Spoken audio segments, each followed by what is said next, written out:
మీరు పేరు చెప్పకపోయినా ప్రేక్షకులు గుర్తుపట్టేస్తారు. సో 1 by 1 వాయిస్ చెప్పేసేయండి. Okay madam. BJP Kishan Reddy గారు చెప్తే ఎలా చెప్తుంటారండి, ఆయన ఎలా సెలబ్రేట్ చేసుకుంటాం.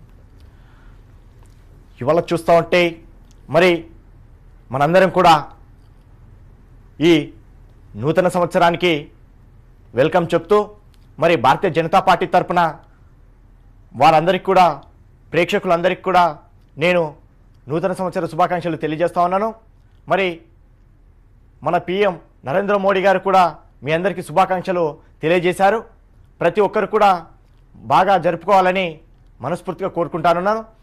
అదేవిధంగా భారతీయ జనతా పార్టీ చేపట్టినటువంటి స్వచ్ఛ భారత్ కానీ ఇంకా అనేక కార్యక్రమాలు కూడా చాలా అద్భుతంగా ఫలితాన్ని ఇచ్చాయి, మీ అందరికీ కూడా తెలుసు. ఇంకా ఈ కొత్త సంవత్సరంలో అనేక కార్యక్రమాలు కూడా చేపడతామని ఈ సందర్భంగా నేను తెలియజేస్తా ఉన్నాను. కిషన్ రెడ్డి గారిది కొత్తగా జాబితాలో యాడ్ అయింది అనుకుంటా. ఇంతవరకు మనం కేసీఆర్ లేకపోతే చంద్రబాబు నాయుడు, జానా, ఎంఎస్ఆర్ అని వినేవాళ్ళం. కిషన్ రెడ్డిని బాగానే సాధన చేశారు. అది చెప్పాను కదా మేడం ఇందాక, ఒక్కొక్కరి వాయిస్ ఎలా ఉండాలి, ఆ వాయిస్కి నా వాయిస్ సెట్ అవుతుందా లేదా చూసుకోవాలి. సో కొత్త వాయిస్ కూడా మేము కూడా విన్నాం.